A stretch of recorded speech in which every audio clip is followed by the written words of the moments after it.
Então, rapaziada, vamos falar agora um assunto sobre mão de obra e encargos sociais. Você vai ver que nesse assunto ainda há uma divergência ali das duas principais tabelas, né, do Cicro e Sinap. A gente vai pontuar isso para vocês, mas o ideal, a essência para ambos os casos é a mesma, tanto para a Caixa Econômica Federal quanto para o sistema de custos lá do DENIT, tá ok? Vamos ver nessa aula de hoje que a precificação da mão de obra vai além do salário recebido pelo trabalhador. Nós temos ali encargos sociais complementares que também deverão compor a remuneração ou o que eu considero no custo horário ali daquele profissional. Significa dizer que se esse serviço ou determinado serviço utiliza 1 hora homem de um pedreiro a R$100, digamos assim, R$100 não é de fato, efetivamente, a remuneração que aquele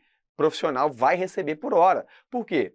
Porque dentro daquilo que compõe a remuneração, nós temos outros encargos que a empresa, que o empregador deve arcar para com os seus funcionários. É isso que nós veremos, quais são esses encargos, como eles se dividem e como que eu faço para, principalmente, acertar questões. Começando aqui com o que nós consideramos como custo da mão de obra. Aqui eu vou analisar sempre, gente, com o Sinap, depois coloco a divergência que o Cicro aponta, né? Uma sutil diferença, mas o que é adotado pelo Sinap, é adotado também por a grande maioria, a imensa maioria das bancas, tá ok? Então a gente começa por ele.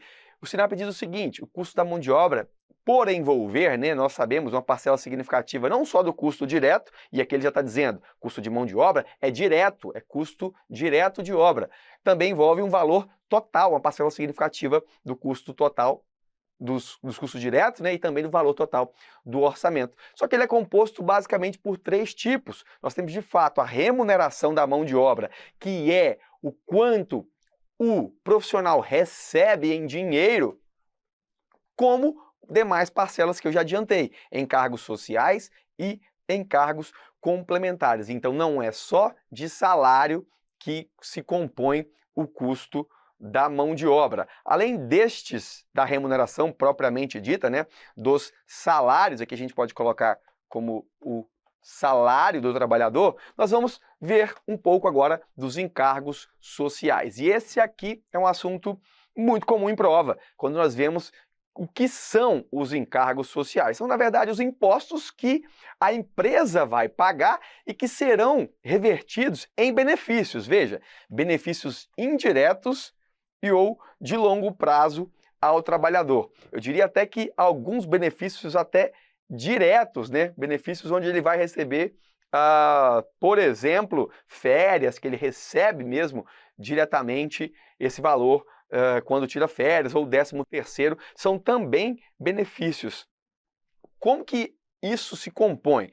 Nós temos pela tabela, e as tabelas em geral vão fazer essa composição, aqui uma estrutura de encargo social que é adotada por aquela tabela de referência. Isso pode variar de um órgão para o outro, que monta as tabelas. É que, neste caso, é uma tabela que é liberada mensalmente para os 26 estados e Distrito Federal. Então você pode ali, com o sistema de preços adotado pelo Sinap, ver qual é o percentual de cada um dos encargos que foi considerado na mão de obra. E veja que a divisão principal é em grupos. Nós temos basicamente 4 grupos, onde eu diria são 3 grupos e o grupo D, que é de reincidência de um grupo sobre o outro. Então, basicamente, o que a gente tem que lembrar é que os encargos sociais, ou encargos básicos, são divididos em grupos A, B, C e D. O grupo A são os encargos sociais elementares básicos que virão de legislação específica ou convenção coletiva de trabalho. Aqui, se você é regido pela consolidação das leis trabalhistas, da CLT, você já vai ter alguns direitos, assim como em convenção coletiva podem-se também estabelecer direitos. Veja que o grupo A, ele é basicamente composto por INSS, FGTS, que vão indiretamente beneficiar o trabalhador no futuro, todo o sistema S, SESI, SENAI, SEBRAE, que também, né, recebem pagamentos daí por parte da contratante, o salário educação para financiar as escolas públicas, a educação pública, seguros trabalhistas, inclusive, contra acidentes, para ajudar no financiamento aí do Sistema Único de Saúde. E nós temos, em alguns casos também, Seconte, que é a Seconce, né, Serviço Social da Construção Civil, nesse caso o Estado de São Paulo tem, então existe um percentual da folha de pagamento que também vai como encargo social indiretamente revertido para o trabalhador nesse grupo A. Isso aqui, como é geralmente de lei, de convenção, é estabelecido de forma fixa, né? Pode variar de estado para estado, mas é algo engessado, é algo que a construtora, que o empregador, ele não tem tanto controle. Agora, os grupos B e C, veja, o grupo B são encargos advindo da remuneração devida ao trabalhador sem que exista a prestação de serviço. Então aqui não há prestação de serviço e ele recebe mesmo assim. Como que isso acontece? Repouso semanal remunerado, feriados, quando ele se lesiona, né? Nós temos aí machuca, fica aí até 15 dias afastado para depois encostar pelo INSS. O 13º, licença paternidade, faltas, dias de chuva, acidente de trabalho, férias gozadas, salário maternidade. Veja que nós temos o trabalhador pago em hora, né, e o trabalhador mensalista. Quando a gente fala de horas devidas, né, remuneração devida ao trabalhador, quando ele não presta o serviço, se eu falo de alguém que trabalha mensalista, ele recebe. Se tem dia de chuva, se não tem dia de chuva, ele vai receber aquele salário que foi acordado naquele mês. Se tem feriado ou não tem feriado, ele também vai receber. Se tem mais sábado e domingo naquele mês, ou menos sábado e domingo, ele também recebe o que foi pactuado mensalmente. Já no horista, perceba, ele pode se prejudicar um mês ou outro em função de dias e de horas, né, não trabalhadas. Então veja que aqui vale destacar no grupo B a não incidência de feriados, repouso semanal remunerado e dias de chuva sobre o mensalista. Afinal de contas, o mensalista já recebe esse benefício quando nós pactuamos um valor mensal a ser pago em todo mês. Maravilha? Só que esses percentuais aqui é algo onde a contratante, a empresa, ela tem que ter um histórico de dados. Quantos dias de chuva, em média, chovem? Quantas pessoas se acidentam e se afastam? Quantos feriados nós temos no mês? Qual é a média de pessoas que se afastam por licença paternidade, maternidade? Esse percentual aqui é o percentual que Sinap considera em suas tabelas. A empresa, trazendo para a sua realidade, fazendo uma apropriação dos seus custos, ela pode ter percentuais aí diferentes, tá bom? Inclusive destes que são tabelados. E o grupo C, encargos predominantemente indenizatórios. Aqui a natureza da empresa ainda diz mais sobre isso, porque, afinal de contas, qual é o fluxo, né, de entrada e de saída de profissionais? Qual é o período médio que um profissional fica nessa empresa? Toda vez que ele entra, fica um tempo e sai, eu tenho aviso prévio trabalhado, aviso prévio não indenizado, né, indenizado ou não indenizado, rescisão sem justa causa, algumas indenizações ou férias indenizadas. Isso aqui é algo que está mais também, tem os percentuais do Sinap, mas a empresa deve apropriar os seus percentuais. Bom, visto isso, como eu disse, o grupo D é um grupo de reincidência. Aqui nós tratamos os encargos sociais básicos. Questões desse tipo vão perguntar a diferença, né, se isso é ou não um encargo social básico, e geralmente, se for um pouco mais aprofundado, em qual grupo se encaixa, grupo A, grupo B ou grupo C, lembrando que o D somente é reincidências. Então, lembrando, grupo A, leis sociais básicas, né, encargos sociais básicos, grupo B, remuneração devida ao funcionário, né, ao trabalhador, sem que exija a contrapartida de prestação de serviço. E, por último, o grupo C, natureza indenizatória, rescisória, no caso de demissão. Passando agora para encargos complementares. O que são encargos complementares? Enquanto os encargos sociais básicos eles incidem de forma percentual sobre o salário do funcionário, os encargos complementares eles têm uma natureza diferente e uma forma de incidência diferente. Aqui, veja, a totalidade é dada em percentual. Se eu pago o rapaz R$1 por hora, daqui eu tenho que pagar 85 centavos aqui, né, a mais de encargo. Então eu devo considerar isso. Se eu pago R$100 por hora, na verdade, o que o cara vai receber considerando os encargos é 185, é o gasto, na verdade. O funcionário recebe 100, mas a empresa gasta com ele R$ 185,56. A ideia é essa, se ele for um horista e numa folha com desoneração.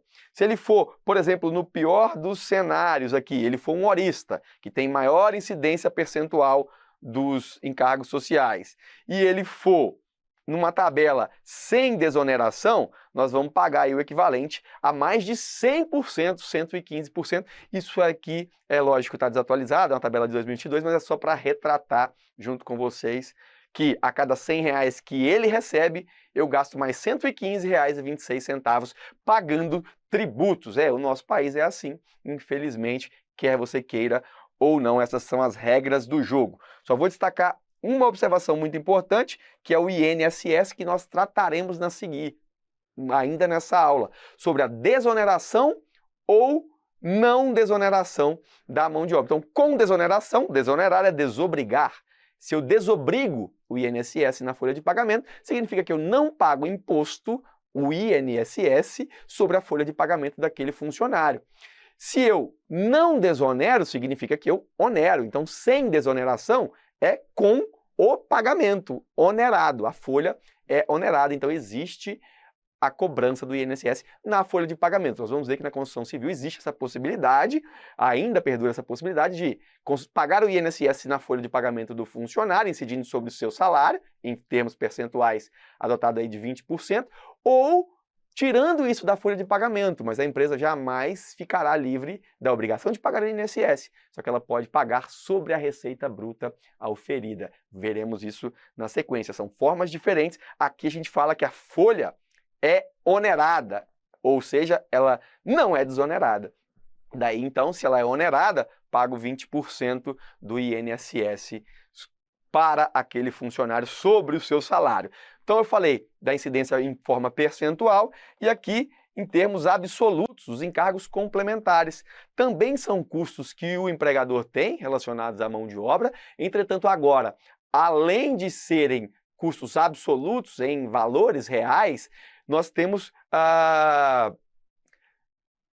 benefícios, né, que o empregador tem direito, mas que não variam em função do seu salário. Digamos, se eu tenho um pedreiro que ganha 2 e um outro que ganha 10 mil reais, o transporte em si, o vale transporte, vai ser o deslocamento que ele vai ter que ter, então o preço da passagem, a cesta, o vale alimentação, o EPI que ele vai utilizar é o mesmo. Então aqui custos associados à mão de obra, mas em termos absolutos aqui, não percentual. Alimentação, transporte, EPI, as ferramentas que eles utilizam, se tem a mesma função, independente do salário, as ferramentas a princípio serão a mesma.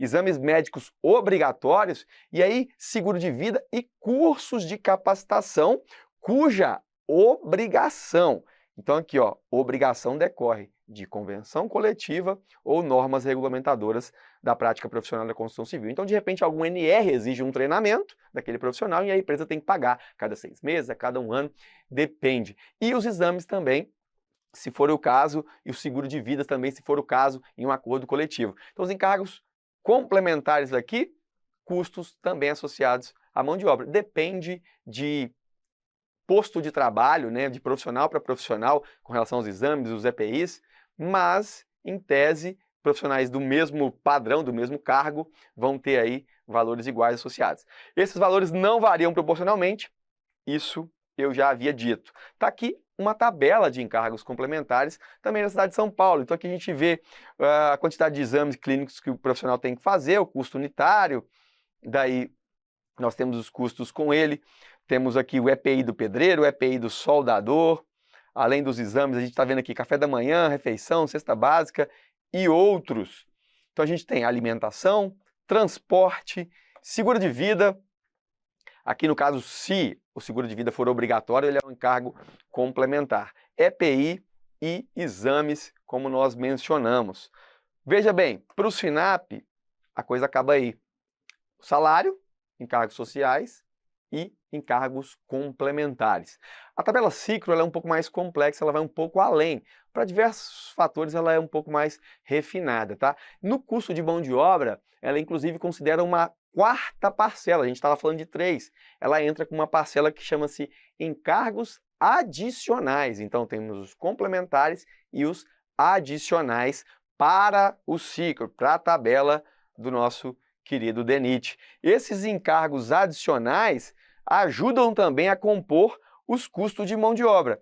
Que custos? Aqueles considerados em condições normais de jornada e ambiente de trabalho, porque o ciclo faz bem em lembrar que, em casos excepcionais, nós temos legislação específica, como é o caso de trabalho noturno, insalubridade, periculosidade, que são o que nós chamamos de trabalhos em condições especiais.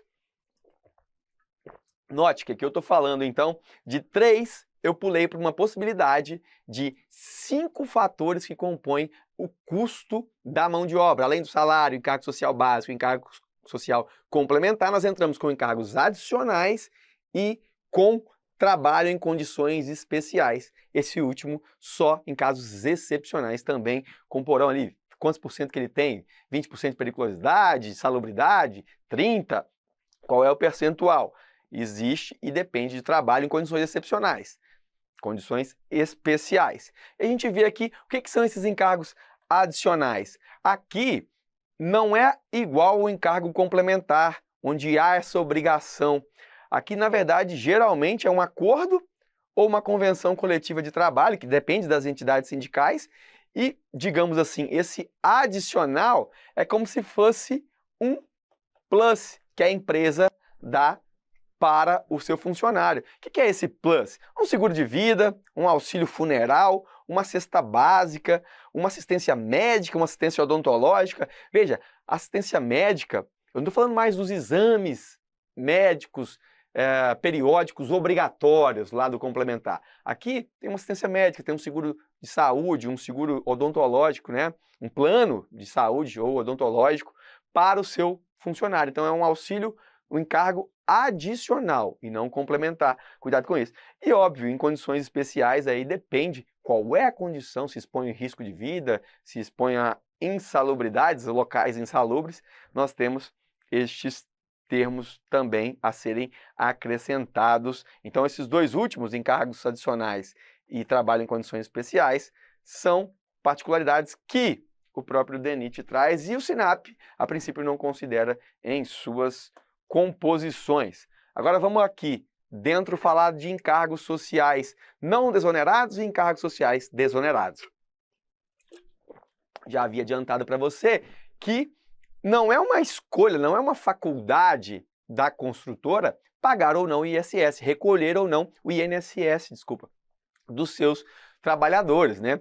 Eles obrigatoriamente vão ter uma parcela do INSS que deve ser depositada pela empresa. O profissional também, quando recebe o seu salário, ele tem descontado ali um INSS, que é ele que vai pagar, mas a empresa também paga a parte dela. E como que isso acontece? A empresa pode pagar a parte dela com um percentual de 20% em cima da folha de pagamento. Isso é quando a gente fala que ela está adotando uma folha onerada, né, ou sem desoneração, dá na mesma coisa, é os nossos 20%, sem desoneração, ou ela faz o seguinte, a folha de pagamento é desonerada, então eu não pago INSS em cima da folha de pagamento e faço o que nós falamos de contribuição, chamamos de CPRB, Contribuição Previdenciária sobre a Receita Bruta, que hoje, para a construção civil, é de 4,5%. Essa política, quando surgiu, foi para evitar demissões em massa, empresas que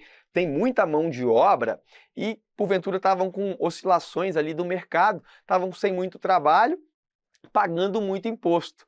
Daí, o que acontece? Surgiu a possibilidade, e a empresa ela não pode adotar isso individualmente. Essa obra eu quero fazer desonerada. Essa obra eu quero fazer com a folha de pagamento onerada. Não, ela adota esse regime, né, com desoneração de mão de obra ou sem desoneração de mão de obra para todas as suas atividades, e aí ela paga ou em cima da folha de pagamento o INSS ou em cima da receita bruta auferida, ok? Cada caso é um caso, vocês vão ver que em alguns casos compensa e outros nem tanto, depende da quantidade de mão de obra associada aos serviços que aquela empresa basicamente presta, é uma decisão dela. ok? Mas vai ter que sempre pagar. Ou 20% na folha de pagamento, ou 4,5% em cima da receita bruta. Maravilha? Aqui a gente vê os casos, inclusive na composição dos orçamentos, quando você vai usar um item, geralmente ele tem aqui como é que é a unidade de medida, quanto ela é o custo, desculpa, a quantidade de projeto, né? Então aqui eu vou pegar do projeto a quantidade que vai ser utilizada, e aí eu pego o custo unitário com desoneração e sem desoneração. Se não é desonerado, é onerado. Se tem oneração, né?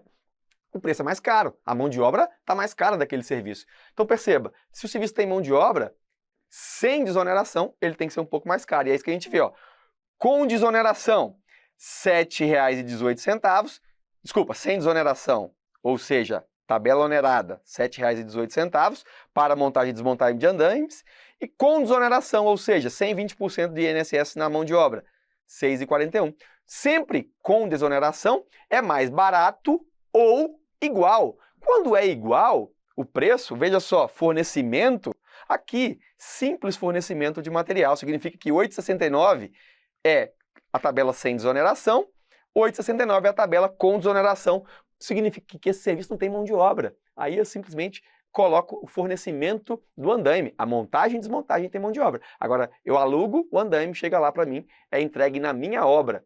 Neste caso, como não tem mão de obra, não tem diferença do custo unitário para os serviços. Veja que todos os demais, R$ 7,18, aqui R$ 6,40, R$ 14,00, aqui R$ 13,00, R$ 52,00, aqui R$ 48,00. Sempre o custo unitário é menor ou igual, quando nós estamos falando de tabelas com desoneração. Entretanto, posso afirmar que a tabela com desoneração, então, vai dar sempre um orçamento mais barato, já que o custo unitário é mais barato?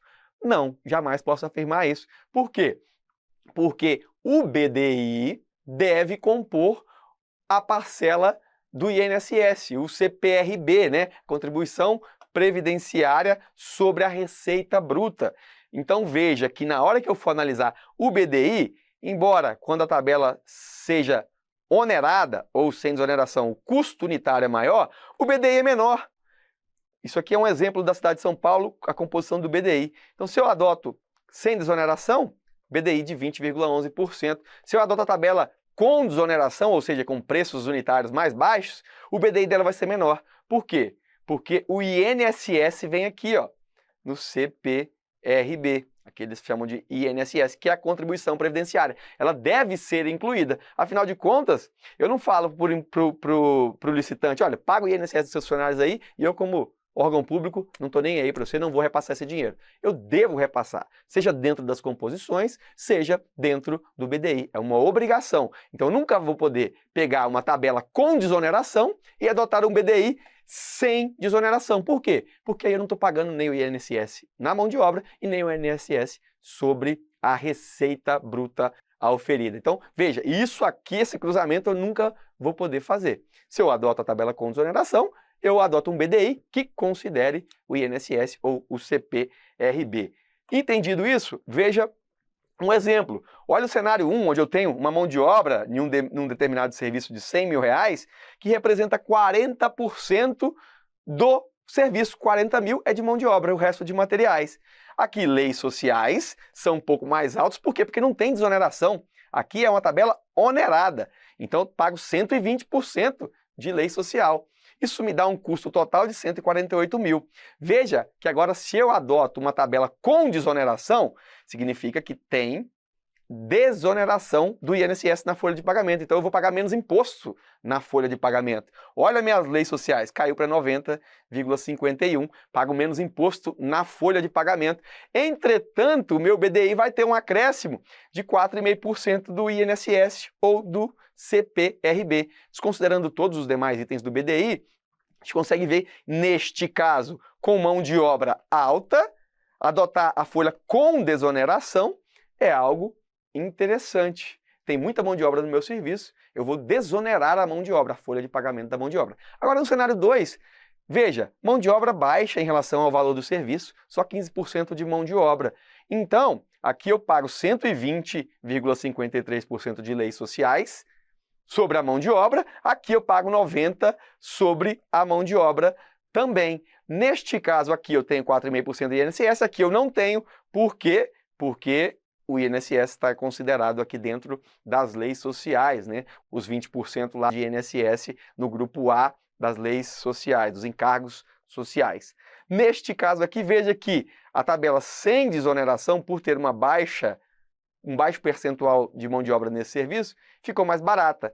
Por isso, nunca afirme que tabela com desoneração, por não ter INSS na folha de pagamento, fica mais barata. Lembre-se que tem que entrar o percentual no BDI. Maravilha?